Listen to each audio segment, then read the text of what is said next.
जय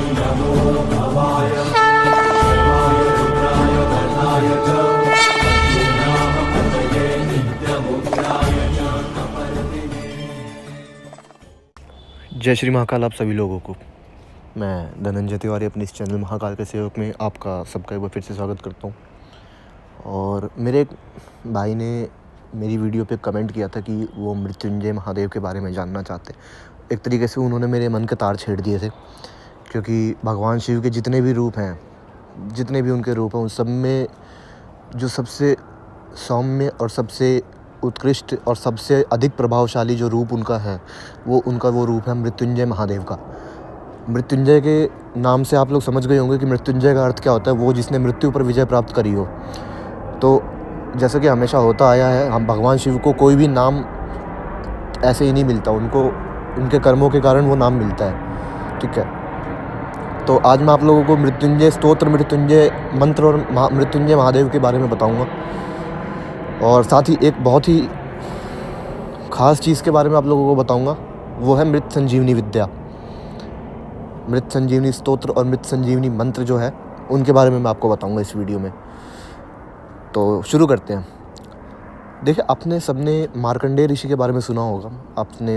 आपको पता ही होगा एक्चुअल में, लोगों ने इसका तो लोगों को पता ही होगा कि मृत्युंजय जो कंडू ऋषि थे, मरकंड ऋषि जिनको बोलते हैं कंडू ऋषि, उनके संतान योग नहीं था उनके भाग्य में। तो उन्होंने उसके बावजूद भगवान शिव की तपस्या करी और उससे उन्होंने उनको प्रसन्न करके अपने भाग्य में पुत्र योग का वो करवाया, कि मतलब पुत्र योग बनवाया।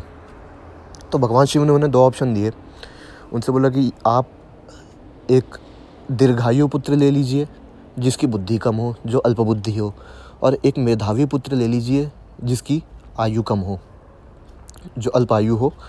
अल्पायु और मेधावी और दीर्घायु और बुद्धिहीन, ये दो विकल्प उन्होंने भगवान शिव ने मरकंड ऋषि को दिए। तो मरकंड ऋषि ने उनको यही बोला कि प्रभु, बालक यदि बुद्धिमान ना हो तो उसके जीवन का फ़ायदा ही क्या है। इस कारणवश उन्होंने एक अल्प आयु वाला मेधावी पुत्र उन्होंने मांगा महादेव से। उसके फलस्वरूप उन्हें मार्कंडेय ऋषि की प्राप्ति हुई। तो उनकी आयु जो थी वो 12 वर्ष की थी। 12 वर्ष उन्होंने उनकी आयु निर्धारित किया। अब इसमें इनकी आयु पे मतभेद है अलग अलग लोगों में, मतलब शिव पुराण में अलग है और बाकी शास्त्रों में भी अलग। मैंने देखा है सब कुछ, और ध्यान योग के माध्यम से भी कुछ चीज़ें मैंने पता की है। तो उस हिसाब से जो मार्कंडेय ऋषि की जो आयु थी वो 11.5 वर्ष थी।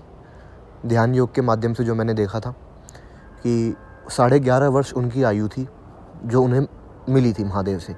अब कोई इन्हें 12 वर्ष बताता है, कोई इन्हें 16 वर्ष की आयु बताता है, तो अलग अलग है। लेकिन जो एक्चुअल में उनकी जो आयु थी वो 11.5 वर्ष थी।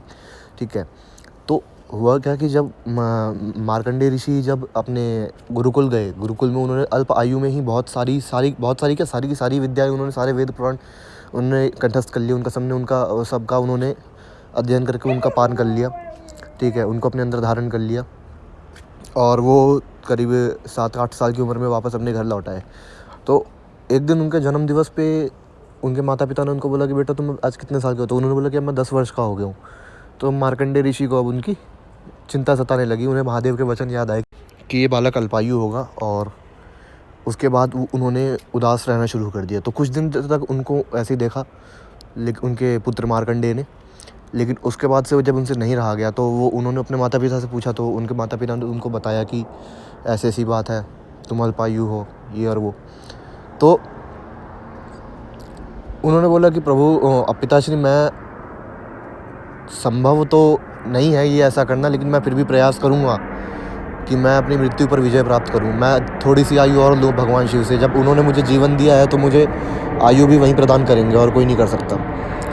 क्योंकि जो योग में ना हो उसे दे देने का सामर्थ्य जिसके अंदर है, वही सब कुछ कर सकता है, वही सामर्थ्यवान है, वही सब कुछ दे सकता है। इस कारणवश उन्होंने एक मिट्टी का शिवलिंग बनाया, और मिट्टी के शिवलिंग में उन्होंने बना के, उनको ना कोई मंत्र आता था, ना कोई तंत्र आता था, कुछ नहीं आता था उन्होंने, परंतु उस समय दैव योग से उनके मुख से मृत्युंजय मंत्र प्रस्फुटित हुआ। वो मृत्युंजय मंत्र कुछ इस प्रकार है: ओम राम जूम सा ओम भूर्भुवस्वः ओम त्र्यंबकम यजामहे सुगंधिम पुष्टिवर्धनम उर्वारुकमेव बंधनान् मृत्युर्मुक्षीयमामृतात्। ओम रौम जूम सः ओम भूर्भुवस्वः। ठीक है, ये मंत्र उनके मुख से प्रकट हुआ। अब इसमें मैं आपको इसके भेद बताता हूँ। देखिए, जो मंत्र है वो एक्चुअल मंत्र वो ये है कि ओम त्र्यंबकम यजामहे सुगंधिम पुष्टिवर्धनम उर्वारुकमेव बंधनान् मृत्युर्मुक्षीयमामृतात्। उच्चारण समझ लीजिएगा, उच्चारण यही है जब मैंने बोला है, ठीक है। लेकिन इसके अलावा तंत्र में हर चीज़ का एक अक्षर बीज अक्षर से काम लेने का जो है ये तंत्र में अलाउड है कि मतलब हम तंत्र मार्ग में अपने या फिर साधना मार्ग में हम लोग बीज मंत्रों से काम कर सकते हैं। जैसे राम का बीज अक्षर जो है वो रा के ऊपर म की बिंदु है, ठीक है ना। इन्हें बीज अक्षर नहीं कहते, इन्हें नाम अक्षर कहते हैं। जिसमें नाम को छोटा करके उसको बीज अक्षर में परिवर्तित कर दिया जाए उसे बीज अक्षर नहीं कहते, उसे नाम अक्षर कहते हैं। जो कि मेरे गुरुजी की किताब में जैसा उन्होंने लिखा मैं वैसा बता रहा हूँ आपको। और बीज अक्षर वही होता है जिसमें एक बीज के अंदर संपूर्ण शक्ति विराजमान होती है उसकी, ठीक है। तो जो इसके जो मृत संजीव इसके मृत्युंजय महामृत्युंजय मंत्र का जो शॉर्ट फॉर्म कह लीजिए इसे, वो है ओम जूम सहा। ठीक है, आप इसको ओम जूम सहा अलग भी पढ़ सकते हैं, ओम त्र्यंबकम यजामहे अलग पढ़ सकते हैं, और ओम जूम सहा त्र्यंबकम यजामहे इसको एक साथ पढ़ सकते हैं ऐसे, ठीक है। तो ये इसके पढ़ने के भेद हुए। अब मैं आपको बताता हूँ कि मृत्युंजय स्तोत्र क्या है, ठीक है। खैर वो बाद में बताते हुए पहले ये कहानी पूरी करता हूँ मैं। तो इस मंत्र से उन्होंने महादेव का साधना उन्होंने आरंभ किया और 1 वर्ष तक उन्होंने महादेव की साधना करी जब तक उनकी मृत्यु का समय नहीं आ गया। समय के अनुसार भगवान यमराज प्रकट हुए और प्रकट होकर उन्होंने उनके प्राणों को ले जाने के लिए बोला कि अपने माँ शिवलिंग से वहाँ से हटो, निकट दूर हटो वहाँ से, मैं तुम्हें लेने आया हूँ। तो मार्कंडेय ऋषि ने जब देखा कि यमराज आए तो उन्होंने शिवलिंग को पकड़ लिया, शिवलिंग को छोड़ा नहीं। और यमराज ने क्या किया, यमराज ने वैसी शिवलिंग पकड़े हुए उस बालक के ऊपर उन्होंने यमपाश फेंक दिया। जब उस यमपाश ने उस बालक का स्पर्श किया और उस समय वो बालक शिवलिंग के आश्रय में था, शिवलिंग को स्पर्श कर रहा था, शिवलिंग के शरण में था, तो उस बालक की रक्षा करने के लिए महादेव वहाँ स्वयं प्रकट हुए और उन्होंने यमराज को समझाने की कोशिश की कि यह बालक मेरी शरण में है और ये अभयदान प्राप्त कर चुका है और इस कारण से तुम इसे नहीं ले जा सकते। तो यमराज ने उनको भी वो कर दिया कि नहीं, मैं इसको लेके जाऊँगा चाहे जो हो जाए, ठीक है। तो उस समय जो ये थे अपने यमराज थे, इन्होंने भगवान शिव से युद्ध करने के लिए अपना भयंकर जो काल स्वरूप है वो धारण किया। और वो धारण करने के बाद जब उन्होंने देखा, महादेव ने देखा कि अब ये यमराज मानेंगे नहीं बिना लड़ाई करे, तो उसके बाद उन्होंने एक रूप धारण किया जो इसे आप ऐसे कह सकते हैं कि जो काले मेघ होते हैं उस रंग का उनका शरीर हो गया। उनकी विद्युत रूपी जो जटाएं जो थी वो विद्युत में परिवर्तित हो गई थी। उसमें से मतलब उनकी जटाओं की जगह पे वहाँ पे विद्युत दिख रही थी कि विद्युत चमक रही है। नेत्रों में उनके प्रत्यक्ष उस समय सूर्य चंद्र अग्नि तीनों वास करने लग गए थे, प्रत्यक्ष दिखाई देने लग गए थे। उनके 4 हाथ में, एक में उनके त्रिशूल, एक में उनको फरसा और एक में डमरू और एक अभय मुद्रा में, ये रूप उस समय महादेव का परिवर्तित हो गया था। और इस स्वरूप को देख के जो यमराज थे उनको वो भयभीत हो गए। उन्होंने अपने शस्त्र त्याग दिए, वो अपने सामान्य रूप को धारण कर लिया। और उस समय जो वो रूप भगवान शिव ने प्रकट किया, उस स्वरूप का नाम था मृत्युंजय महादेव। और ये नामकरण स्वयं भगवान विष्णु ने किया था उनका, कि जिस स्वरूप को देख करके यमराज भी भयभीत हो गए, जिस स्वरूप ने मृत्यु पर विजय प्राप्त करी, उस स्वरूप का नाम उन्होंने दिया मृत्युंजय महादेव। ये स्वरूप था महादेव का उस समय, जो उन्होंने उस समय कालदेव को या यमराज कह लीजिए उनको दिखाया और जो प्रकट हुआ। तो उसके बाद भगवान शिव ने मार्कंडेय ऋषि को ये आशीर्वाद दिया कि वो चिरंजीवी रहेंगे। आज भी सप्त चिरंजीवियों में उनका नाम लिया जाता है, ठीक है। उन्होंने उनको चिरंजीवी होने का वरदान दिया और उन्होंने ये उनको बोला कि जो भी इस मंत्र की आराधना करेगा वो अकाल मृत्यु को पार कर जाएगा, उसकी कभी अकाल मृत्यु नहीं होगी, ठीक है। ये मृत्युंजय महादेव और मृत्युंजय मंत्र के बारे में। अब मैं आपको मृत्युंजय स्तोत्र के बारे में बताता हूँ। रुद्रम पशुपतिम स्थानुम नीलकंठम उमापतिम नमामि शिरसा देवम किम नो मृत्यु करिष्यति, ठीक है। मतलब कि जो इन नामों का स्मरण करे, इन्होंने मार्कंडेय ऋषि ने मृत्युंजय मंत्र को खोल करके कैसे उसको उन्होंने एक्सपेंड करके, अब मैं आपको ऐसे, मेरे को करेक्ट वर्ड तो मेरे को नहीं समझ में आ रहा इस टाइम में क्या बोलूँ। हाँ, ऐसे समझिए कि उन्होंने उस मंत्र का और विस्तार करके उन्होंने मृत्युंजय स्तोत्र की रचना करी।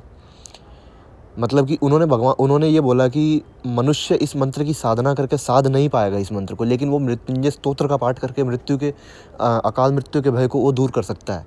तो इस कारण से उन्होंने मृत्युंजय स्तोत्र की रचना करी। और जैसा कि मैं हमेशा कहता हूँ कि कौन से स्तोत्र को पढ़ने से क्या फ़ायदा होता है, उसको पढ़ने के लिए अंतिम 2 लाइनें पढ़ लिया करिए उसकी। तो उसी प्रकार इसमें भी लिखा हुआ है, जो अपना ये है मृत्युंजय स्तोत्र है। मृत्युंजय स्तोत्र के अंतिम की भी जो 2 लाइनें हैं उसमें भी लिखा हुआ है कि मार्कंडेय कृतम स्तोत्रम यह पठे शिव सन्निधौ तस्य मृत्यु भयम नास्ति नाभिर चोर भयम नहीं। ठीक है, कि मतलब जो इस स्तोत्र का पाठ करता है उसे कभी मृत्यु का कोई भय नहीं रहता।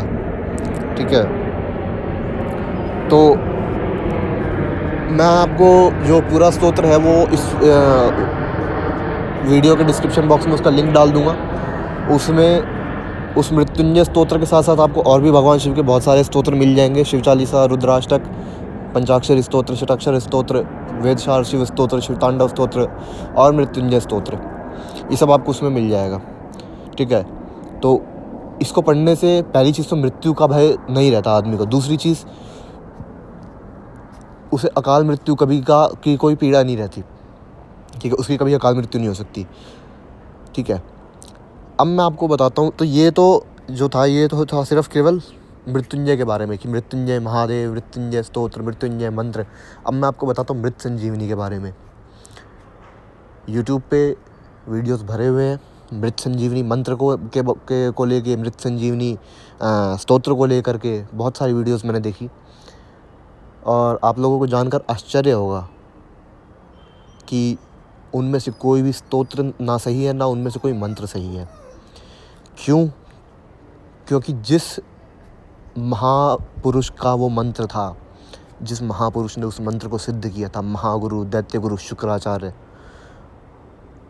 उन्होंने उसको, उस मंत्र की विद्या, उस मंत्र की सिद्धि का विधान केवल वहीं रखा हुआ है। उसका वो शिरडी में कोपर गांव में जहाँ भगवान शुक्राचार्य का आश्रम है, केवल वहीं पे वो मंत्र है, और केवल वहीं पे वो उस मंत्र को दीक्षा देने वाला व्यक्ति है मौजूद आज की डेट में, जिनसे मैंने मृत संजीवनी मंत्र की दीक्षा ली है।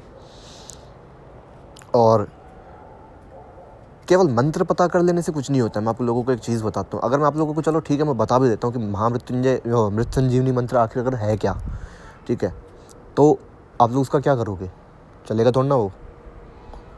ठीक है, तो मैं अभी इसलिए उसके बारे में बताऊँगा नहीं, क्योंकि उस मंत्र को सिद्ध करने का एक विधान है, और वो विधान भी कुछ ऐसा है कि वो मंत्र केवल उसी स्थान पर सिद्ध हो सकता है जिस स्थान पर दैत्य गुरु शुक्राचार्य ने उसे सिद्ध किया था।